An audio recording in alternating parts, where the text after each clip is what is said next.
noite a todos. Sejamos muito bem-vindos à nossa reunião. Que a paz de Jesus possa nos amparar, nos proteger, que possamos encontrar nesta noite tudo aquilo que nós procuramos. O tema sugerido para que nós possamos conversar hoje é ansiedade.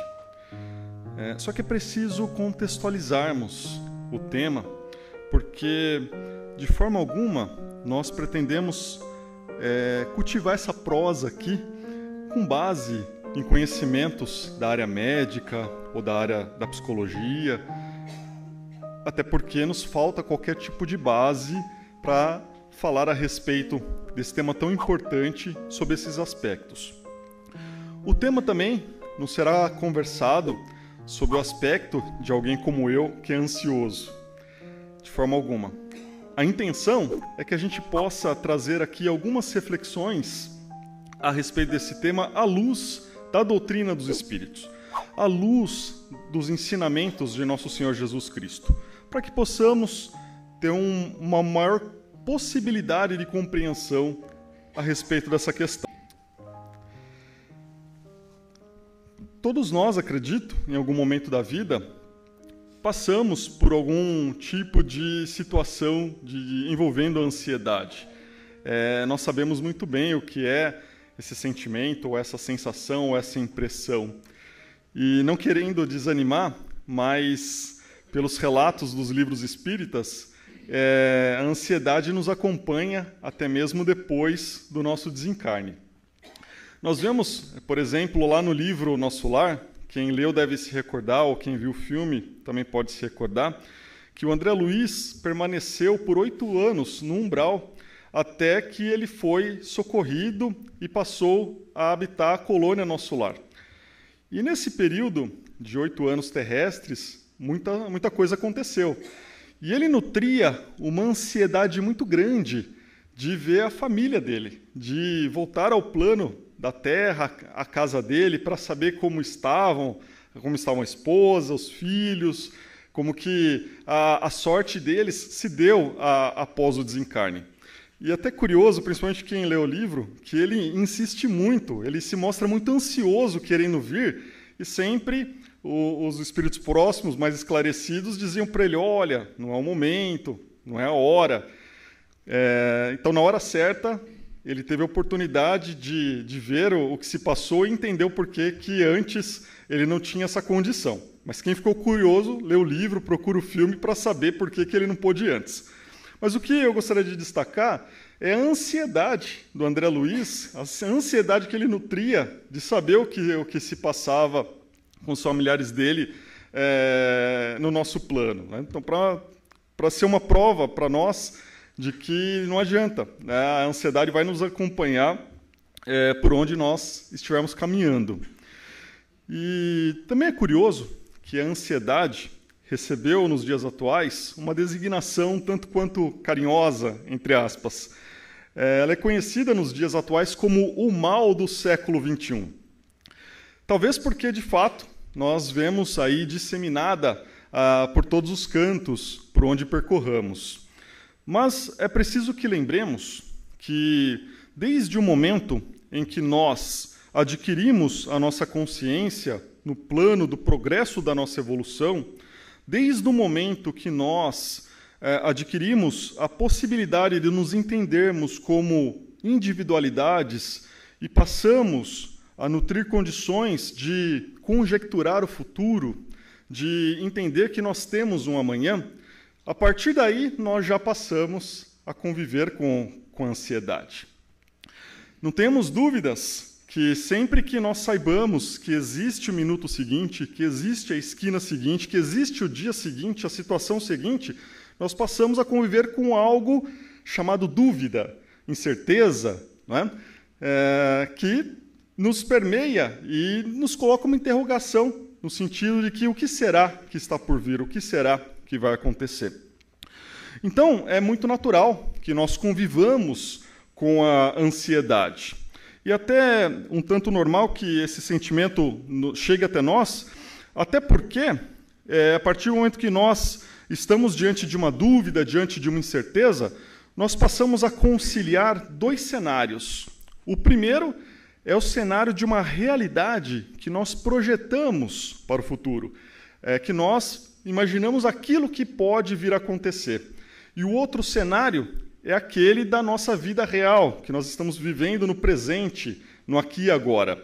Então, diante dessa conciliação de cenários, é natural que nós passemos a traçar um plano para atingir certos objetivos, um plano ou uma certa expectativa em relação a acontecimentos que estão por vir.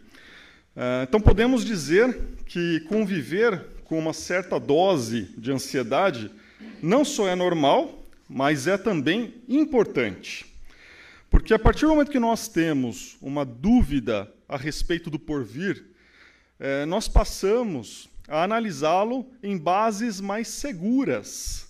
A partir do momento que nós não sabemos exatamente o que vai acontecer, nós passamos a atuar com mais responsabilidade para evitar que algum mal aconteça. Então, da mesma forma que o medo é para nós um mecanismo de proteção para que nós não incorramos em situações de risco, a ansiedade também é um mecanismo de proteção que aciona a nossa responsabilidade para que possamos tomar as decisões mais seguras diante de certos acontecimentos. Então, quando nós estamos diante de alguma notícia que é muito aguardada, diante da conclusão de algo, de algum projeto, de alguma situação, ou mesmo uma situação que todos nós vivemos ou vamos vivenciar algum dia, que é em relação à doença de algum familiar próximo ou o nosso próprio estado de saúde, é muito natural que nós experimentemos ali uma certa ansiedade a respeito do que vai acontecer, né? É o que Joana de Ângeles chamou de uma expectativa equilibrada.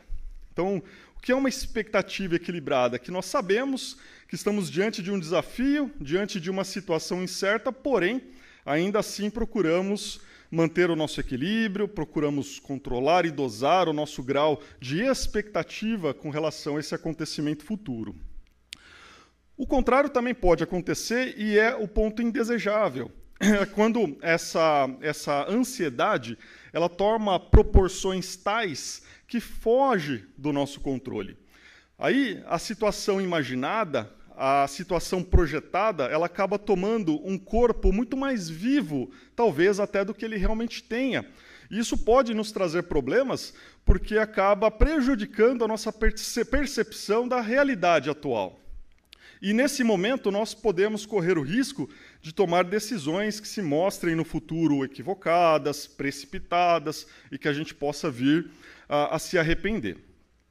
No livro Encontro Marcado, Emmanuel, pela psicografia do Chico Xavier, nos diz que instrutores do espírito e médicos do corpo combatem a ansiedade como sendo um dos piores corrosivos da alma.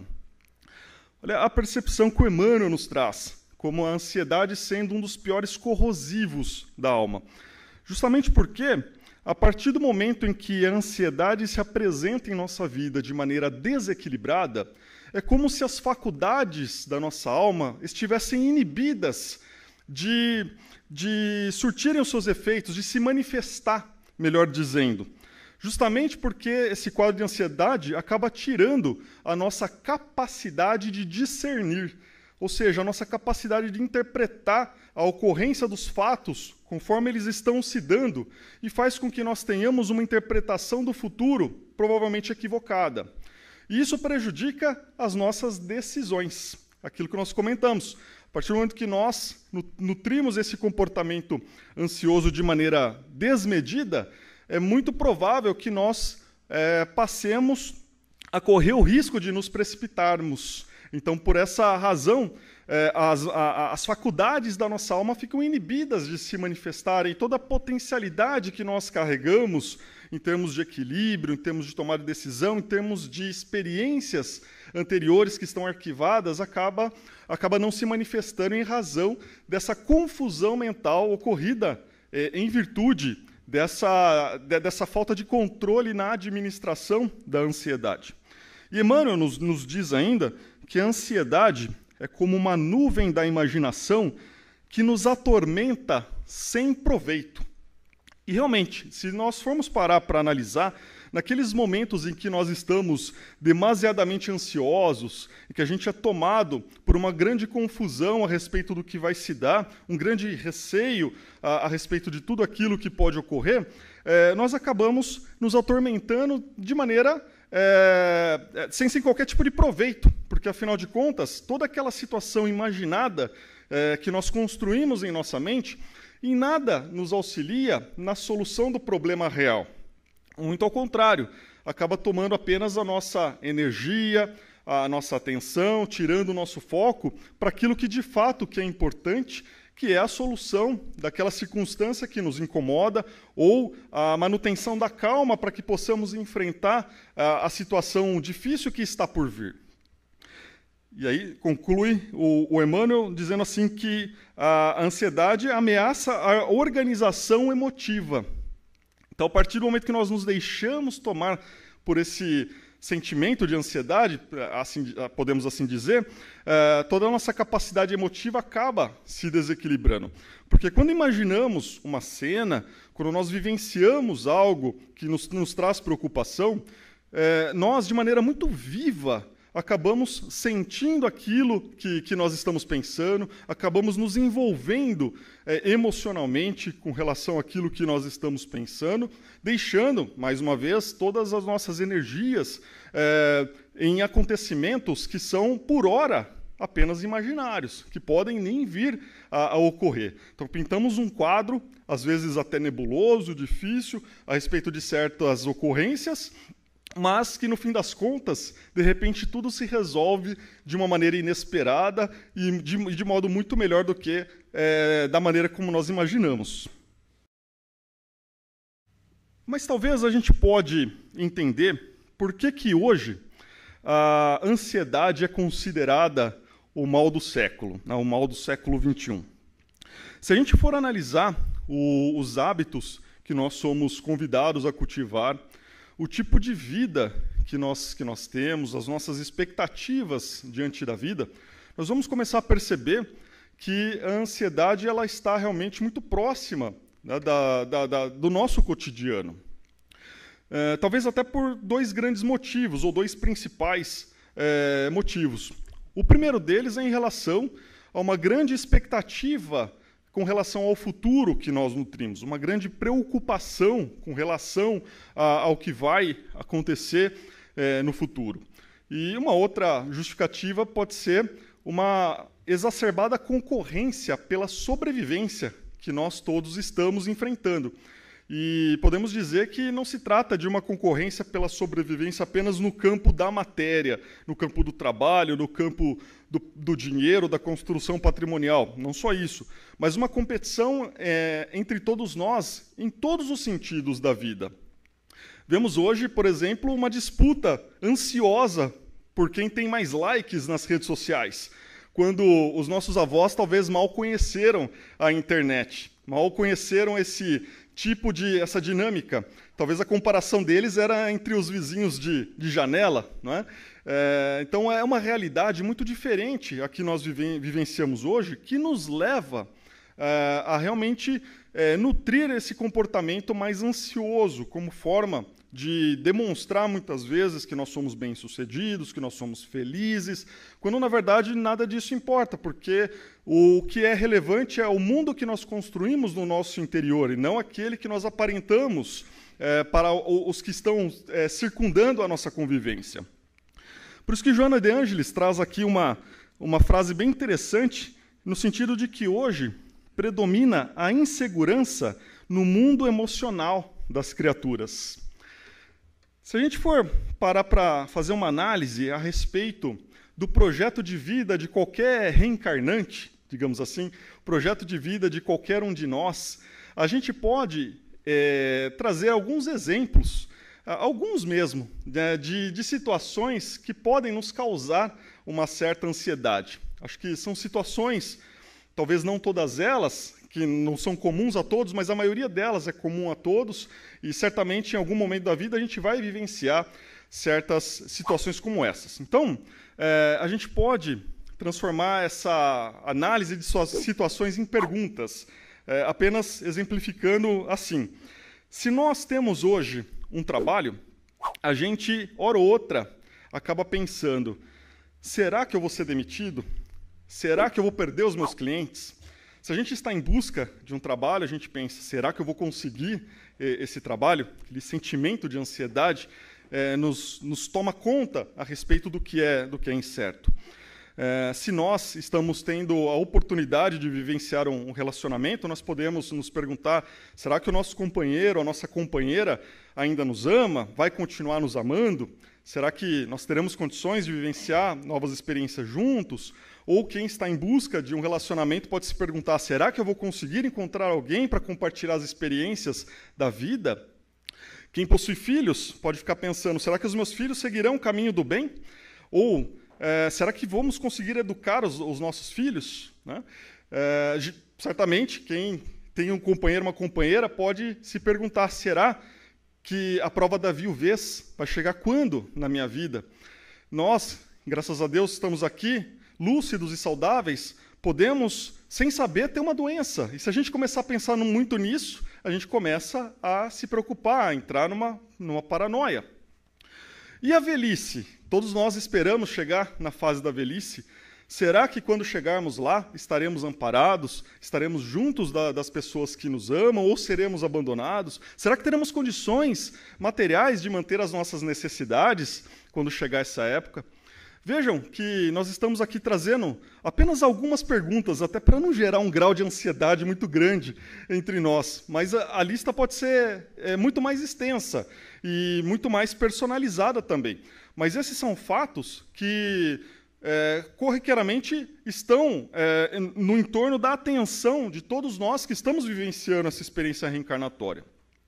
Então, até por uma questão de termos um sentimento ou um instinto, melhor dizendo, de preservação, a gente, ao longo da vida, se faz essas perguntas. Porque quando nós reencarnamos, passamos a fase da infância, tomamos consciência de que nós estamos aqui nesse mundo, a gente começa a pensar nesses aspectos. Será que eu vou ter um trabalho? O que vai acontecer comigo? Será que eu vou casar? Depois que casa, será que eu vou separar? Será o que vai acontecer? A gente está sempre no será, sempre no que vai acontecer. Né? E até aí, como nós dissemos, não é um problema. É natural que nós possamos realizar esse tipo de análise. O grande problema, na verdade, é quando nós exageramos nas perguntas e passamos a viver o futuro. Porque, infelizmente, é fato, um dia a gente vai perder o nosso trabalho, ou a gente vai completar um ciclo no nosso trabalho. Um dia as pessoas que nós amamos irão nos deixar.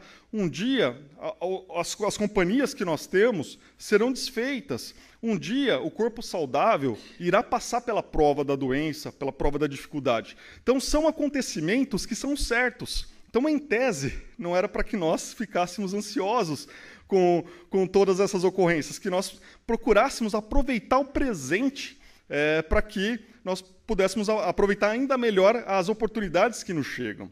Mas acaba acontecendo uma situação diversa. A gente acaba se preocupando em demasia com o futuro, se preocupando demais com o que está por vir e acabamos nos esquecendo de viver o hoje.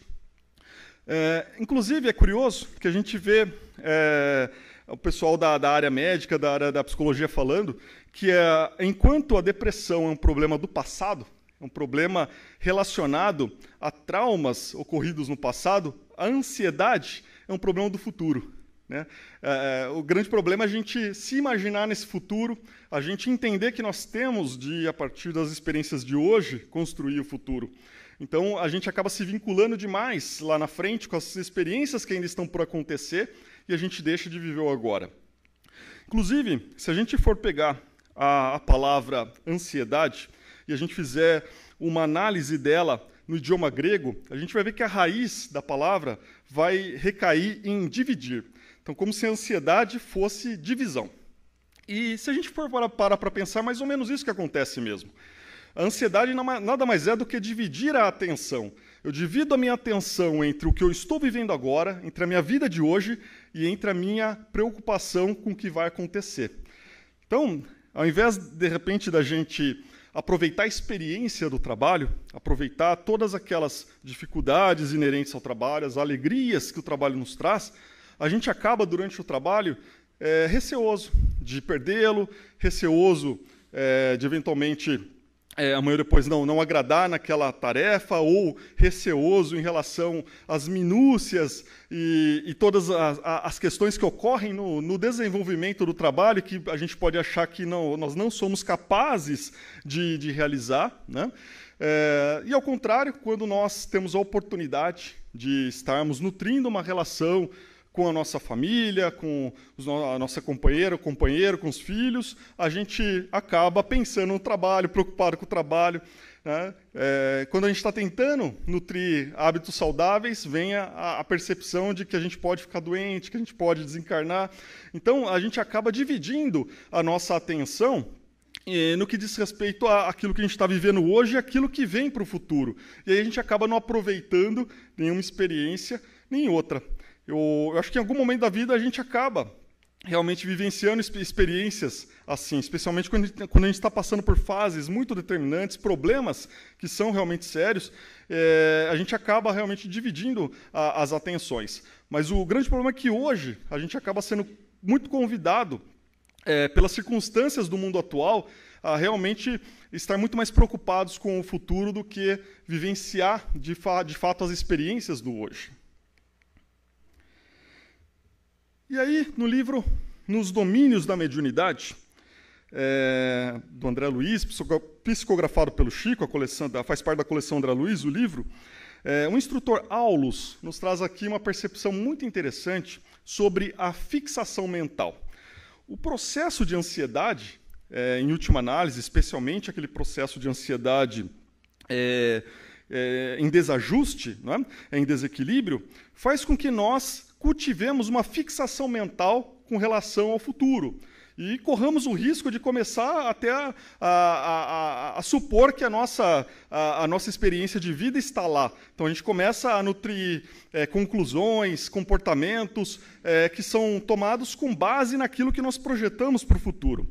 E sobre a fixação mental, o instrutor Aulus diz assim, e quando não nos esforçamos por superar a câmara lenta da angústia, e aí a gente pode considerar, quando nós não conseguimos nos esforçar para superar a ansiedade, a ideia aflitiva ou obcecante nos corrói a vida mental, levando-nos à fixação. Chegados a essa fase, o tempo como se cristaliza dentro de nós. Isso que é uma consequência da ansiedade, é como se aquele tempo, aquela situação se cristalizasse em nossa vida, ao ponto dela ficar se repetindo, ao ponto da nossa conversa só se referir àquilo, ao ponto da gente não conseguir mais se livrar daquela situação, é como se nós fôssemos prisioneiros daquela situação. Chegados a essa fase, o tempo como se cristaliza dentro de nós, porque passamos a gravitar em espírito em torno do ponto nevrálgico de nosso desajuste. Quando nos não desvencilhamos dos pensamentos de flagelação e derrota, através do trabalho constante pela nossa renovação e progresso, transformamo-nos em fantasmas de aflição e desalento, mutilados em nossas melhores esperanças ou encafurnados em nossas chagas íntimas. Aí, em Encontro Marcado, o Emmanuel nos diz assim: aceitemos a hora difícil com a paz do aluno honesto que deu o melhor de si, evidenciando consciência tranquila. Muitas vezes o processo de ansiedade vem do nosso inconformismo de aceitar que o problema pode chegar em nossas vidas. Então a gente não quer aceitar aquela situação de maneira muito ansiosa, a gente espera que aquilo se resolva, sem entender que tudo tem um processo, um começo, meio e fim para se resolver. E até nesse ponto, é muito interessante que o Dr. Sérgio Felipe, é um médico espírita, muito conhecido no meio, porque ele pesquisou a glândula pineal a fundo. Ele diz que a ansiedade é a doença da falta de humildade. Todos nós que somos ansiosos, acabamos, em um certo momento, querendo ter o controle da situação, querendo ter o controle a respeito de fatos que não estão sob a nossa alçada a decidir. São fatos, são circunstâncias, são questões relacionadas à vontade de Deus. Então, quando nós queremos assumir o posto de Deus para conduzir aquilo que vai acontecer nas nossas vidas, acabamos nos afastando da humildade e acabamos, naturalmente, cultivando esse sentimento de ansiedade. Continua Emmanuel dizendo assim, que tensão à face de possíveis acontecimentos lamentáveis é facilitar-lhes a eclosão, de vez que a ideia voltada para o mal é contribuição para que o mal aconteça. Quando nós cultivamos um pensamento muito forte de que uma certa situação ruim vai acontecer, naturalmente nós abrimos o nosso campo mental para que espíritos de ordem inferior possam agir ali. Muitas vezes são nossos adversários, eles estão facilitando para que nós entremos num processo de obsessão e eles começam a incutir essas ideias negativas na nossa mente porque nós demos margem, porque em razão do sentimento de ansiedade, em razão da falta de vigilância, nós permitimos que isso ocorresse. Aí conclui o Emmanuel dizendo assim, que evitemos semelhante desgaste empregando um trabalho nobiliante os minutos ou as horas que muitas vezes, inadvertidamente, reservamos à aflição vazia. Então, um remédio para a ansiedade é modificar o foco do pensamento. Se algo está nos incomodando, então nós podemos mudar esse pensamento, podemos cultivar pensamentos diferentes, mais otimistas, até trabalhar, quem sabe, uma mentalização positiva a respeito daquela situação, por mais difícil que seja, mas pelo menos a gente está fechando o nosso campo mental para interferências de ordem negativa. E o Dr. Bezerra de Menezes nos diz assim, no que diz respeito às nossas dificuldades do nosso dia a dia. Filhos, confiemos na proteção do Senhor em nossas dificuldades. Apostos, dedicados benfeitores espirituais cooperam em favor dos amigos encarnados, rogando ao Senhor nos guarde e ampare hoje e sempre. Quanto mais possamos acrescentar serenidade e paciência em nossas sólidas bases de fé, mais amplas se nos farão as melhoras gerais quanto ao necessário equilíbrio emocional. Então, o Dr. Bezerra de Menezes nos lembra aqui que nós não estamos sozinhos em nossas lides no corpo físico. Estamos todos amparados por espíritos amigos que sabem que nós vamos passar por certa situação de dificuldade. Então, não há motivos para que nós estejamos tão ansiosos. Nós podemos manter a calma, a serenidade, a fé, que tudo pode dar certo. Inclusive, talvez os melhores remédios para a ansiedade estejam lá na resposta à pergunta 922 de Livro dos Espíritos. Lá, Kardec pergunta quais seriam as bases para a felicidade, para se adquirir uma vida feliz. E os Espíritos respondem de maneira curta e grossa, consciência tranquila e fé. Porque quando nós temos a nossa consciência tranquila, no sentido de que nós realizamos o nosso melhor, não há o que temer, não há por que cultivar uma sensação, um sentimento de ansiedade. Da mesma maneira, se nós temos fé, nós temos condições de resolver qualquer situação que nos seja apresentada, porque nós estamos realmente juntos com os espíritos de luz, vinculados a Cristo, a Deus, para que nós possamos passar por aquela situação temerosa. E para que nós finalizemos, sempre que o sentimento de ansiedade nos envolver, que nós possamos nos lembrar da prece dos aflitos, que foi cantada por Abigail, isso está lá no livro Paulo e Estevão, no momento crucial em que o pai dela perecia pela espada da autoridade, ela cantou assim: Senhor Deus, Pai dos que choram, dos tristes, dos oprimidos, fortaleza dos vencidos, consolo de toda dor. Embora a miséria amarga dos prantos de nosso erro, deste mundo de desterros, clamamos por vosso amor. Nas aflições do caminho, na noite mais tormentosa, vossa fonte generosa é o bem que não secará. Sois em tudo a luz eterna da alegria e da bonança, nossa porta de esperança que nunca se fechará. Que a paz de Jesus esteja com todos. Vamos para a nossa segunda parte.